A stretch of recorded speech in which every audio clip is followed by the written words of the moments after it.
Hello, welcome to my channel, Ella Dishes It Out. Today I'm cooking some pinto beans. I soaked these beans overnight. Also mixed with some black beans and some, like some kidney beans. It's a mixture of beans. So I'm just gonna let these boil. I put some seasoning on them. I used this seasoning right here. It's called Pinto bean seasoning. You can find it at any Fiesta store or any regular grocery store. Over here I have some ham hocks boiling. I'm going to put that in my greens along with some bay leaves. So, I'm sorry, with my beans along with some bay leaves. So it's boiling. I'm going to let it boil for about a couple of hours till it's done. The beans are soft.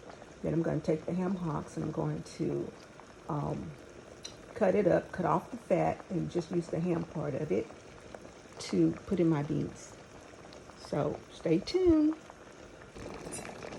Okay guys, these beans are pretty much done. I put those ham bones in there just to give it some extra flavor, but it's got some ham meat in there as well, the ham hock meat in there as well. That looks so good. All right, so thank you for tuning into my channel, Ella Dishes It Out. It's a bean medley that I cooked today, pinto bean medley. And the recipe will be on my YouTube channel and Instagram. Thank you. And you guys, as always, bon appetit.